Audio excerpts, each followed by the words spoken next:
hip hop is all about those who had marginalized voices being able to share who they are. And I think that's what wanted me to teach it in the classroom. Obviously, it's cool with the music sense, but it's also cool to see how students are able to open up through it, how students are able to connect with other students they may have never done through it. So the overall connectivity of hip hop is just very interesting to want to bring to the classroom. Welcome to Pass the Baton, empowering students in music education. Here, we amplify the voices of music teachers around the world who are passing the baton and creating environments where the music students are empowered. Together, we can help students transform from passive consumers to vibrant creatives. Welcome back to the Pass the Baton podcast. I'm Kathryn Finch. And I'm Theresa Hoover. We're so glad that you're with us today. So, Kathryn, today's guest, I feel like we've been connected on social media for a while, and I feel like I've said that several times this season about various guests. So it was a real treat to finally get to talk to Andrew Wang in person and to have conversations. I've been seeing his work and I've been seeing him talk about hip hop music for several years. So I think this was just, it was the time, and it was great. I mean, he's a passionate person, and for him to talk about, his own experiences, but also where he is now in education and what he does in the classroom. It was really, interesting to listen to and to see what he's thinking and doing these days. Yeah. So. Well, and the thinking part was also so evident throughout what he was talking about, because I think sometimes people are like, oh, well, put hip hop in and they kind of do it. I don't want to say without thought, but you do it as a side thing. Oh, we'll listen to this piece and then or whatever.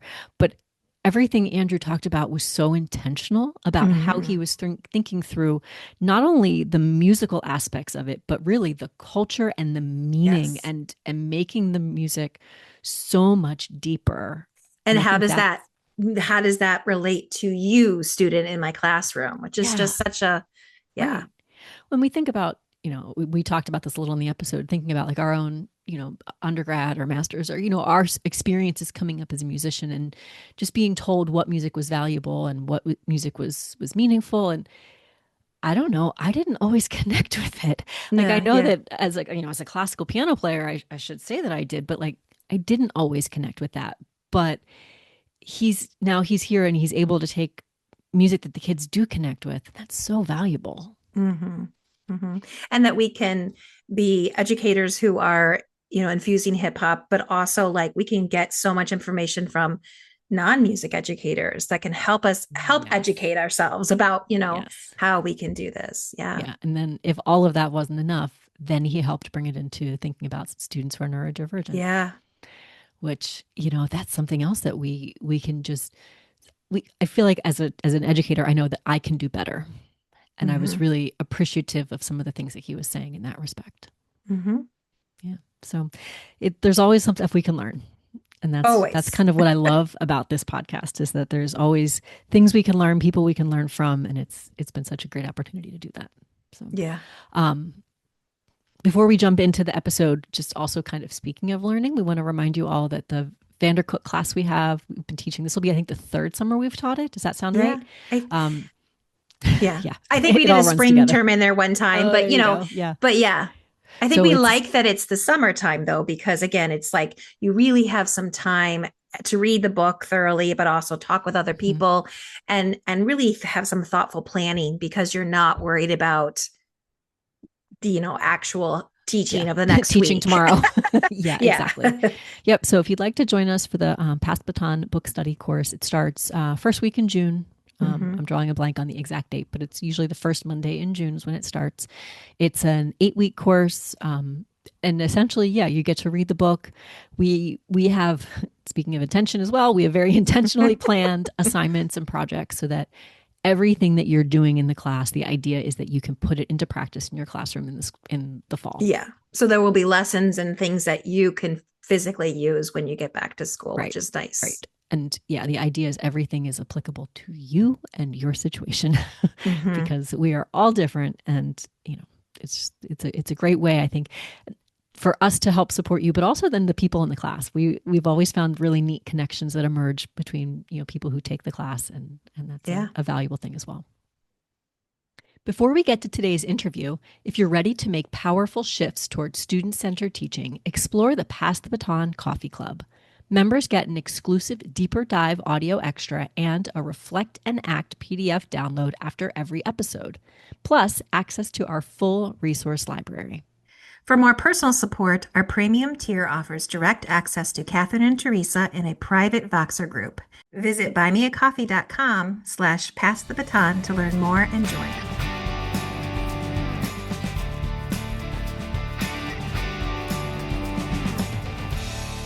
Okay, welcome back, everyone. We're glad to be here with you. Another fun episode we're ready for. We're excited to be joined today by Andrew Wang. Andrew, welcome to the podcast. It's good to have you. Thank you so much for having me here. I'm excited to speak with you guys. Yeah, absolutely. Yeah. Could you start with introducing yourself a little bit and telling us about your background and role in music education? Yeah. So my name is Andrew Wang, and I go by this phrase sometimes called Mr. Hip Hop. And I am a music teacher in Greenberg Graham Union Free School District, which is a public school district for kids that are neurodivergent. And what's inspired me about that work is when I introduce myself, I now tell people that I am neurodivergent. I'm level 1 on the spectrum, and I am neurodivergent in terms of I had an IEP in elementary school. I had a 504 middle and high school. So for those that want to know what that means, an IEP is an individualized education plan. And I was put into a class setting with people of similar learning ability. And I had a one-to-one. So I had like an adult that would like help me out through things. But miraculously, through doing well academically, I then went from an IEP to what's called a 504, which is more students in a general music classroom setting, but still getting the accommodation one needs for their learning. So like with testing, I would use a separate room. I would have that double time. I would have someone sometimes reread a question for auditory purposes. So I got my degree in music education at the University of Miami, with an emphasis also on vocal jazz. And I got my master's through Kent State University. And I feel like music's been my life. And like I said, I love that I could take something that was I overcame through neurodivergence and actually bring that now to other students that are similar to me. Yeah. So tell us a little bit about what kind of music classes do you teach now? What grade levels, things like that? So I'm doing district-wide. It's grades K through 12. And it's more inclusive settings. So the set, I believe it's 8 to 2 to 1. So there's 8 students to 2 assistants and then 1 teacher. So I think the largest class, because I combine them, is 12 kids. And they're group based on kind of like I was saying before, their learning functionality. So like a K and 1 student could still be together in the sense because of where they are processing. And mainly I've been doing a lot of general music type stuff with them. A little bit, I actually have students that are also ASD that are very high on the level, probably like a level 3. So I use like a curriculum to do like general special ed, but the ones that aren't ASD, I do a lot of like modern band type thing. It's my first year. I started to get a feel of what they were interested in. So I just try to bring it over into the setting. And it's been fantastic. Yeah. It sounds like it would be a really neat job, especially to see students for such a large part of their education for K-12 and to have that variety. That's awesome. It's cool to see also like the impact it has outside of just music in terms of like adjusting to their other skills and necessity is based on like an IEP, which is the IEP report.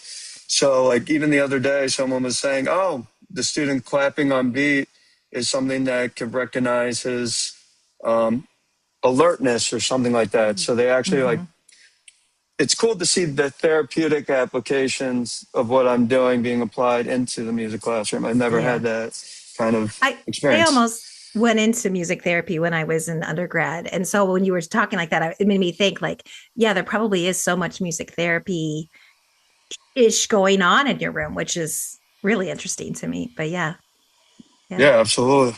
Yeah, that's very cool. Well, one of the big things we're here to talk about, and you kind of mentioned it with, you know, your other name, if you will, is hip hop, right? Hip hop music. Yes. So what brought you to bringing that into music education? Well, hip hop is something that I've like always enjoyed listening to growing up.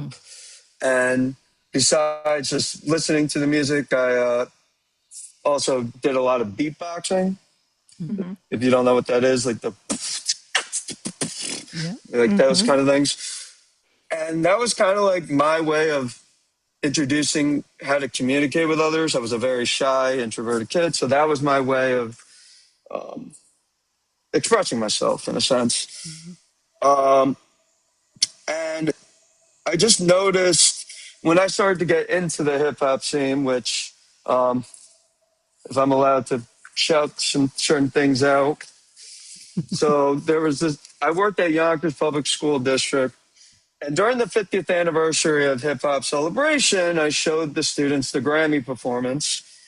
And then a pushing teacher by the name of Harold McCoy, who literally started this kind of journey in a sense, like came down and was like, are you listening? Oh, you're showing your kids hip hop. It's like, yeah.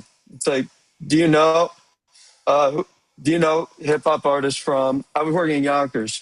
So like, do you know who DMX, The Lox, Mary J. Blige, who they are? I'm like, yeah. It's like, do you know who Bill Blass is? I was like, who? So the history behind that is that he's like an underground rapper that battled DMX that no one knows about, but it was a very significant thing. And then he said a friend of his, Jerome Enders, who's an MC and a historian, he wrote a whole book on the hip hop history in Yonkers. So as I was like going through all that, I was able to say, wait, hip hop isn't just about music. There are other elements associated with hip hop as well. So to go into that, there are 5 elements to hip hop: the DJ, MC, breaking, graffiti, and knowledge. And well, some of those are, 2 of those are, well, 3 if you count movement, is music related. Hip hop was more about the culture sense and about bringing inclusivity and bringing people together. And that's what made me very interested in teaching hip hop, was seeing it as a community-based, student-centered way of learning. I delved into another book.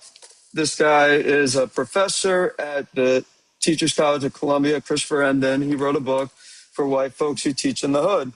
So I used that in my first year teaching in the Bronx. And it was just a way to figure out, like, understanding community, understanding how you can give students certain roles. And it was just very fascinating to me to see that type of thing. It made me even think about when I was in high school, I was part of an alternative high school program. But on every Wednesday, we had what we call community meetings. So students and teachers can all have balance and power in terms of what to make the community better. And I just thought that was such a cool concept. And, you know, hip hop is all about those who had marginalized voices being able to share who they are. And I think that's what wanted me to teach it in the classroom. Obviously, it's cool with the music sense, but it's also cool to see how students are able to open up through it, how students are able to connect with other students they may have never done through it. So the overall connectivity of hip hop is just very interesting to want to bring to the classroom. I love that, because I'm thinking back, I'm thinking back to like undergrad, right? And even my master's, and that they were both fantastic educations, but never once would anybody have ever suggested I use hip hop music or really anything that I was listening to on my own outside of the classroom. And I don't know what your undergrad was like, but many of us have had similar experiences. So the fact that you're finding this, you're finding all of these important things that go with it. And you're saying like, yeah, this needs to be in my classroom. I think that's just so valuable and something that we sometimes forget. And maybe not just in the classroom. It could be in any other facet. Sorry, this is a buddy's book of mine and he's a podcast person as well called Hip Hop Could Save America. And what's cool about this is showing how, and just like in a music classroom, we want to show why music has benefits when they leave the classroom. What skills can you take from it? And this book kind of shows that there are other ways outside of music where people have used hip hop with business, with mental health. One of my friends just was at AERA, was named the top guidance counselor, and he's a hip hop head. So like to see the way it intersects so many different things, I think is great. And I think to engage, engaging students in a way so they can learn how this culture can connect to other aspects of their life is just such a cool thing to see. There's a whole like SEL curriculum just for hip hop that I've used that like coming into the Cypher, which is a group of people coming together and just like expressing themselves through any interdisciplinary thing through hip hop related culture. You just said Cypher and you reminded me, do you remember Kathryn, our guest at the beginning of the season? Why? Talked a lot about Cypher. Yeah. Talked a lot about Cypher pedagogy as well. So thank you for making that connection in my head because I've used this book, the Rhyme and Beaters Lab thing. Yeah, I've used that in my teaching. So yeah. And by the way, I'm making a list of all these books you're talking about. I know. Not only are they going in the show notes, but they're also going on my like to be read book. I mean, I've read the Christopher Emdin, the White Folks Who Teach in the Hood. I have that somewhere on the shelf. But the other one, he has the newest one, I think now. It's called From White Folks Who Teach in the Hood. So it's awesome. Going from the teacher's perspective to see what they gain from reading it to what they can contribute. Oh, I love that. I didn't know that he had a new book out. Okay. Well, again, we're adding to the list. He's always writing. And if I'm going to add one more to the list. So I'm from 914 Westchester, New York. Based on the show, you can see there's an entire book just on my county on hip hop that was related. So that's another thing I try to do when I'm in the classroom is to connect hip hop to their environment. And believe it or not, you can do it for any place. You can find someone once said, like, if I was in a desert island and I was by myself, through my hip hop based knowledge and ways of connecting, I can find someone to help me out just through the guidance or the communication through hip hop. Yeah. That's awesome. So, I mean, I think we've touched about the classroom, but it's kind of more like, could you give us maybe some examples of what does that look like? You're building that community, you're building the student agency. What does that look like with hip hop in the classroom? That's a very good question. And I use it even now. So like, we have our teachers have class expectations, or they have a morning way of trying to prepare to get started for the lesson. So I do two related things. The first one is I have the students respond back to what I'm saying or repeat what I'm saying. And I took the song I Can by Nas. I don't know if you know what that is, but I changed it to We Can. So the thing that I say and they repeat is, we know we can be where we want to be. If we work hard at it, we'll be where we want to be. So like that's like a way to just, especially when you work with a neurodivergent population, they've probably been told the things that made them feel vulnerable instead of things that make them feel strong. And the kids that I work with all come from different districts that couldn't provide the services. So it's another way of showing like you're here because you have something to offer. You have something special to bring. Don't think of it as like a dumping ground. Think of it as I can have a new opportunity to make a better life or have the better resources and support to get me to where I want to be. So I do that. And then I found this like little expectation rap thing on Teachers Pay Teachers and the lyrics of it. And at first there was a beat she had and she started, and I used that beat to start to do the expectation. And then I'll remember one student who's actually an ASD student started singing the words to Party Up by DMX, like, yo, gonna make me lose my... And I was like, wait, that rhythm fits. So now I do that expectation rap with the instrumental of that song for every class. And the words of it is RESPECT, for myself, for others, for everything. Hey, hey, hey, hey, follow directions without delay. Put my hands up. If I need anything, I'll use my brain before my voice. If I think ahead, I'll make a smart choice. That's awesome. And I could see the kids just totally getting into that. And you have the beat playing in the back. Absolutely. Mm-hmm. That's awesome.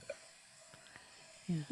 Gets them involved, gets the staff, the assistants involved, and it's just like a nice way to just transition from where other classes they have been to know, like, oh, this is our music class, this is us together. Yeah. Well, and even as you were saying it, like I could feel myself like just feeling good. If that makes sense. Like it just it transitions you into a place of just like, this is a good place. This is a place that I want to be. Absolutely. And hip hop is all about peace, love, unity, and having fun. So I try to bring those aspects into my teaching. Yeah. I really like that. What are some other things that we can think about? Like, what are some other ways that you bring it in? Do you have students listening to music in the lessons? What do you? I do. The best advice I could probably give is like, before I even get into the music sense of it, I want to give them context because it's a culture. So they should know the history. They should know the pioneers that made it influential in different elements. They should know how hip-hop could connect to their own lives and their own environments. That's why, like, one of the things that is really cool about where I am is that it's a lot of hip-hop affiliated type people. So, like, yeah, I just think the big thing is to make sure the context is being, what I said with the 5 elements, that it wasn't just music, it was a movement. It was a way to feel good about yourself, like you were just saying, and the idea of all coming together. And not a lot of different disciplines allow us to do that these days. So that's how I kind of approach it from the teaching standpoint. I mean, I do have them like learn how to play songs. And I usually use like an instrumental version, so that way it can still be connected to what I'm doing, but I don't have to worry about it lyrically wise in a sense, which I know could be, that's why I feel people are going to say that's the controversial issue. But there are ways around it. The thing is, I can teach a song and change and like ad-lib it or even mad-lib it, where you could just change a word or add a sound. It's the themes that will slow me down in terms of, is this something appropriate to teach? There are songs that have good messages to it, and maybe there is some idiomatic slang that can be replaced with other words, but still keep the connection of what the song is trying to possess. Like I have a class right now learning about a song "Sad" by XXXTentacion, and there might be a little bit, but it's literally about like his emotions and his like. Well, it talked about, unfortunately, how he did commit suicide, but it talks about some of those tough, deeper subjects. And that's the other cool thing I find with hip hop. or things I feel teachers are scared of. It's like giving student choice of the music. Yeah. But I think that's also another way of creating connection with them. I think it's a way that, like, every time they give me a song, I do look it up, and then I realize, like, they're not listening to it just for maybe the beat or this or that. They know that there's some emotional connection they have to why they wanted to choose that song. Mm-hmm. And I'm sure you learn so much about them through that connection. Like what gets you with this, right? Like that's really cool to dive deeper into what kids are thinking. Right. It's kind of like someone told me once, like knowing your why in a sense. Why? Yeah. But in the sense, yeah, I know, because but it's true. Like, instead of just dismissing it and saying like, oh, this isn't good or this is that, it's like, if you feel that way about a song, but ask the student, why do you think this song has connection to you? Mm-hmm. Exactly. Yeah. And to hear them articulate that and to talk about what draws them to it, that's something special. And that's something that, I'm thinking about, like, observational wise, like, that's like a level 4 in a sense. It's analysis. Mm-hmm. So anyone can do it, It's not like, and if you find something that engages with them, that allows them to do like those turn and talks or group discussions, like, I think that's incredible, Yeah. I mean, I think it's a life skill. Like, right down the road, I know what kind of music I connect to, and I'm open maybe even to other people's music. And again, it's just like teaching them a way to connect with music their whole life, whether it's going to be playing it or listening to it, a consumer of music, right? Like, just right. How do I use music to express myself or to connect Absolutely. with, And I believe all these styles are able to do that. One of the things I like to do in my teaching is I teach that, but then I trace it back to where that music came from. Mm-hmm. And then so that way you can teach blues. And I know it is Jazz Appreciation Month, so I am incorporating that with this by showing them how certain jazz records are samples of other hip hop related songs, So, like, there is ways to connect other styles along with hip hop. So, like, those that maybe aren't as aware of how to utilize hip hop, well, think about it from the context of any genre can have that connection to it. The person I just said, Nas, he just did orchestra, had an orchestra in the background, like the Atlanta Orchestra, as he was performing. Oh, wow. See, I love those kind of collaborations that you wouldn't expect, and then you listen to it, and it's just, yeah. Well, and I'm thinking, some of the other kind of, what's the word I'm looking for? Pushback. You were mentioning the lyrics, right, and themes and things like that. But the other thing I often hear people say is, well, we've got standards and curriculum and yada, yada, yada. But from what you're telling me, like, all of this meets that, because we are doing the connecting. It sounds like you're doing analysis. You're doing all of those things. And so it's not. You can even add the I mean, I've been in places where they've asked for Common Core, but you can even use Common Core with ELA and math with what they're doing. I forget his name, but there's a rapper on YouTube that literally talks about mathematics with his rapping. So, like, or I was even talking about if you know vocabulary, how they utilize like different lessons that are hip hop related to other subjects. So, and what's cool about this work is kind of like, I don't think people realize there's other like hip hop practitioners that aren't musicians, but they know so much about the musical essence of it. So one of the things I've been trying to do is bridging the gap between music educators and hip hop practitioners and bringing them together. And there's so much insight that could be from one to another,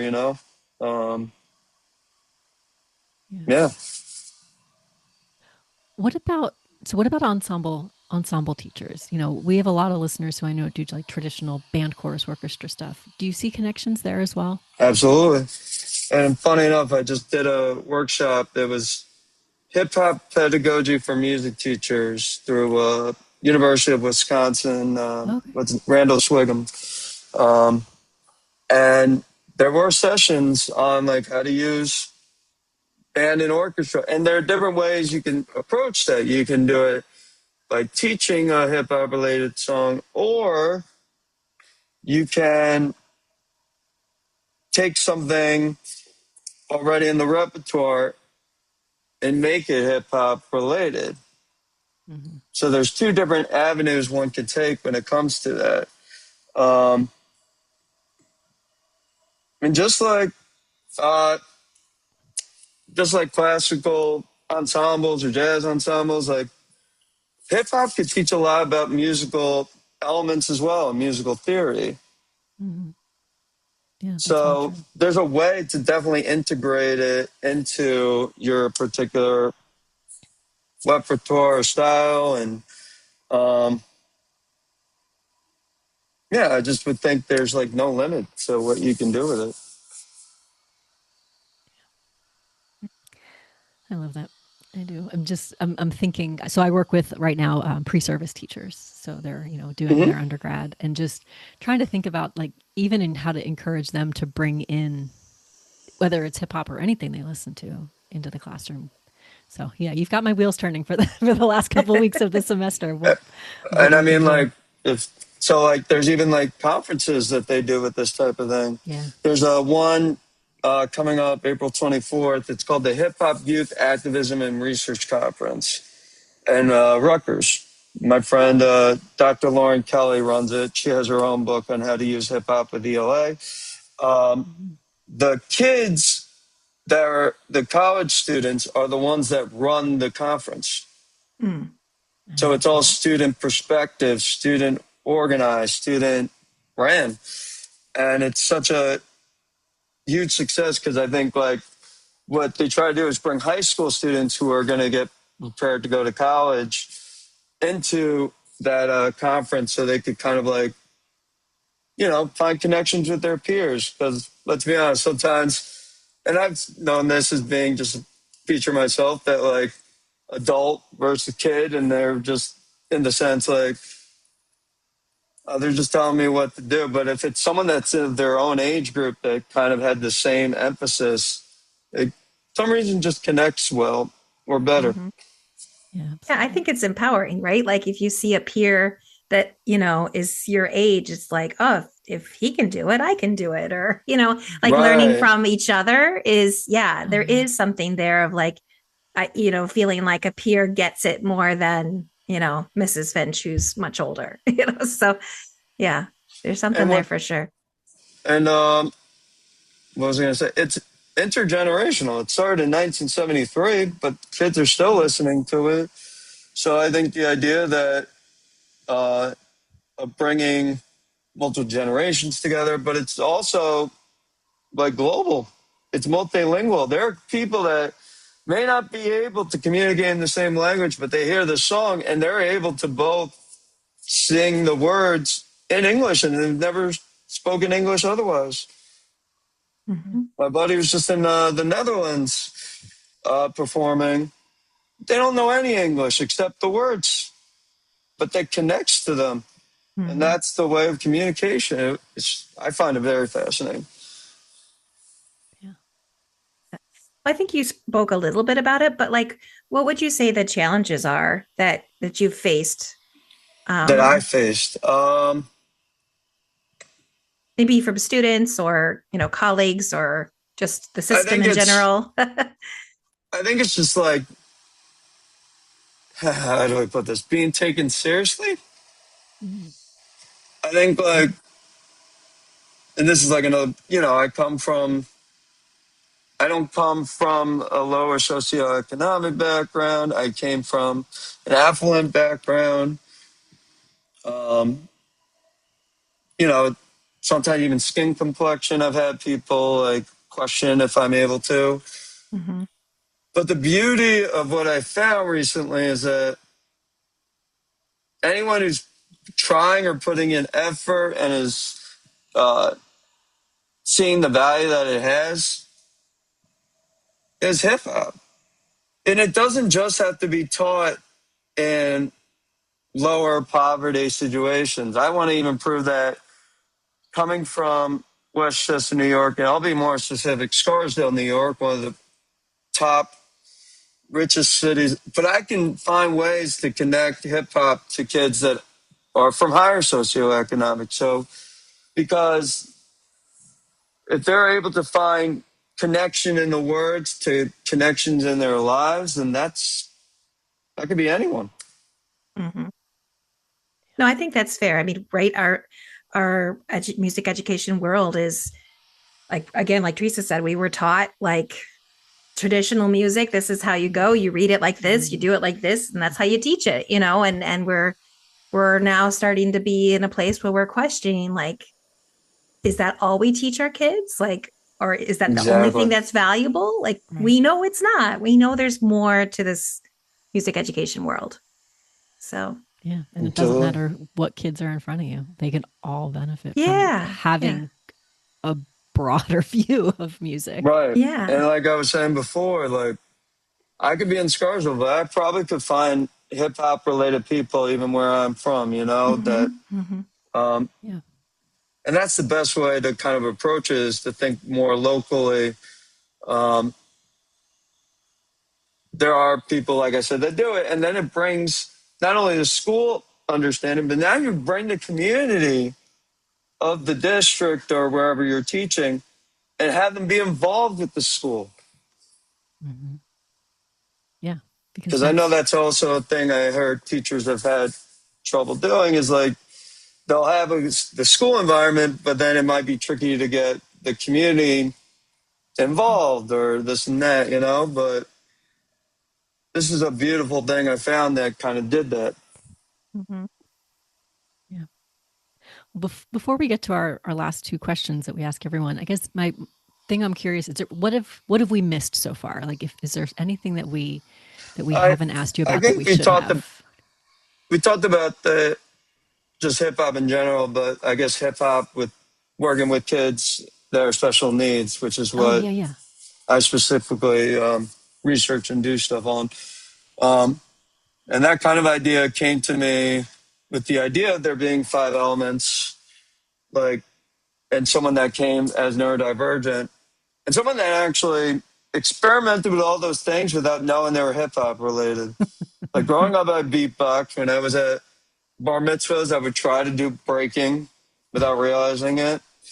I did try a little DJing a little bit too. After I learned about like how beatboxing, the sound like different pads you could have on like an MPC or a drum machine type thing. So production.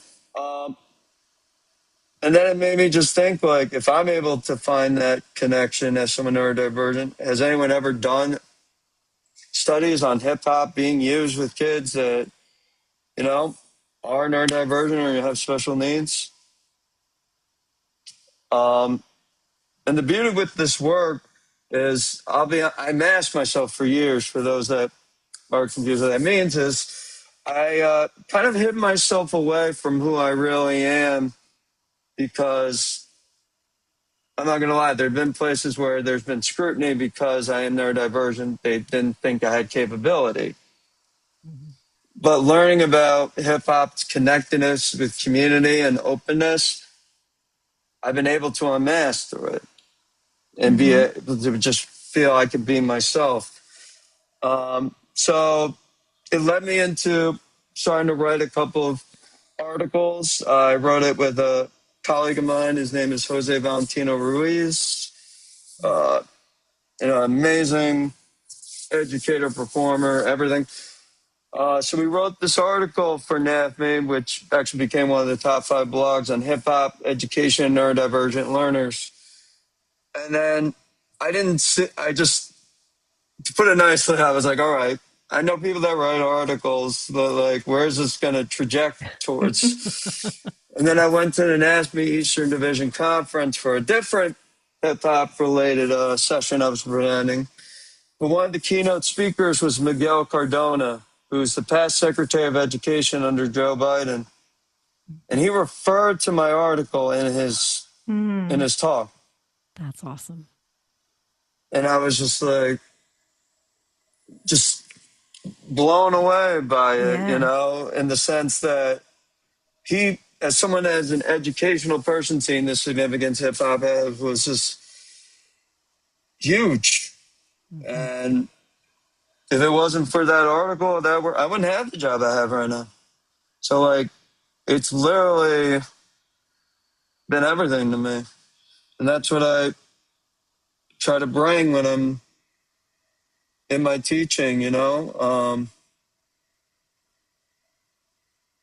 and like, there's obviously I could go into like the science within all this and yada yada. And I can always, in the later side, I have like a whole PowerPoint that I've done about ways you can assess using hip hop, ways you can understand the origin of beatboxing, how you can use, well, I know you asked about like something to teach the next day. That's something I have, like these slides that are, you know, we always talk about sound to symbol. So there are ways to start with like the basic beatboxing sounds of the bass, the snare, and the hi-hat. By the way, I use this when I only have one drum set because let's be honest, except got to get those tickets, but that's a separate story. But there are ways that I've done that. And then, so I'll take like the basic sounds. Okay. But now I'm going to write out the actual drum set parts. Can you beatbox what those parts were based on the sounds I made? And then I bring it to musical notation. So the hi-hat could be eighth notes. And the bass could be the quarter note. So that's literally sound to symbol that someone could do right away. And the best part about beatbox is just using your mouth. No equipment needed, no anything. I mean, I went a couple months when I was first teaching without any supply, so that's how I taught them about rhythmic notation, is through beatboxing. Yeah. But that makes so much sense because they can all do it. Everybody can be engaged, and it's fun. Like that's the other part. And you've been mentioning that several times, that it's fun. And now you're also connecting the musical content as well. You're connecting terminology, absolutely, connecting symbols. I think I actually did my demo lesson for the place I work now, doing the exact thing I just said. Yeah, that's perfect. Were there kids or was it adults that were learning? The kids, but the adults were, you know, in the background trying to do it along as well. No, that's the best. But the best, I think, was a girl that was, when I was doing my demo, like very quiet, but then at the end started making sounds. Yeah, that's awesome. I feel like something you've said that just kind of I keep resonating with, but we maybe haven't specifically said it, is like for you as a kid trying to find that, or you realized hip hop help. I mean, tell me if I'm wrong. I don't want to put words in your mouth, but you know, that hip hop help you be you, like you find you. And I love that you can then use hip hop to help your own kids at school, you know, be themselves. And I think that's such a beautiful, beautiful thing. And it's just nice to have like staff and admin that appreciate that and recognize the importance of that. Funny enough, both my principals are DJs themselves, so they they find the value in it. And you know, that's the other thing, is like everything we're saying, that can convince your admin to allow you to teach it. Because I think that's such a big pushback when you're trying to say, I want to teach hip hop to the kids. It's like, oh, but that may be inappropriate. But based on what I've said, based on research, based on articles, show that like there are distinguished people that do this type of stuff. Every Ivy League school has a breaking league. And in fact, a lot of these Ivy League schools help hip hop related conferences. The guy Chris Emno was talking about works with the guy Timothy Jones, who's a professor at Howard for their hip hop studies minor. They do a hip hop ed conference at Teachers College at Columbia University. Love it. So you can't say that it doesn't have academic value. Yeah. But the other thing that I'm also hearing through all this is everything you're doing is very intentional. Yes. There's always intention behind it. So it's not only just are you bringing in the music, but you're bringing it in with thought and with purpose and with value. And I think maybe if an administrator were to say, oh, I don't know about this, maybe that's what they'd be worried about. They'd be worried about, do you have the intention? Have you thought about how you're connecting? And I guess as long as a teacher can speak to those things, how could administrators say no? Exactly. So yeah, that's the big difference I hear, is the intentionality that you talk about. Well, this has been really, really enjoyable. We kind of talked about it a little bit ahead of time. How can people get in touch with you? How can they find you? How can they learn more? Give us all the things. And we'll obviously put links in show notes, but yeah, go for it. I'll put a link to kind of like my business card that kind of shows articles I've written and other presentations. Perfect. But the big reveal, especially I'm trying to get it done this month, with it being, and also this is just a fitting time for us to meet because it's World Music Therapy Week this week, as well as Autism Awareness and Neurodiversity Celebration Month. So by the end of this month, should be finished with my website that kind of will have what I have in like the card sense, but just in a more organized way. And so I guess the best way to contact me, you could do it through an email. It's A as in the word apple, D as in the word dog, my last name, WANG, music@gmail.com. And I'll put the link to the Popple in the show notes. And yeah. All right. Very good. And I'll make sure I have links to all the books, all the resources that you mentioned, all of those things. Yes, well. Absolutely. And like I said, a lot of those people are hip hop practitioners. Yeah. So it doesn't have to always be music educators. It could be both.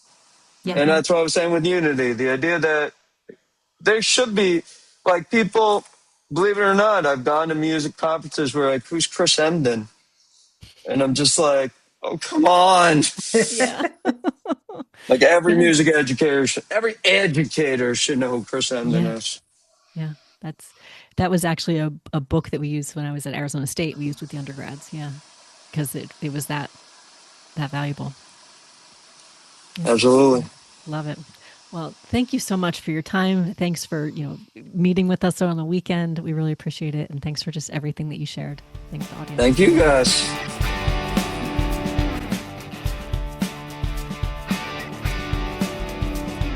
Thanks for joining us. If you have found value in our conversation, please hit that like button, subscribe to our podcast, and leave a review. Your feedback means the world to us and helps us grow our community of passionate music educators.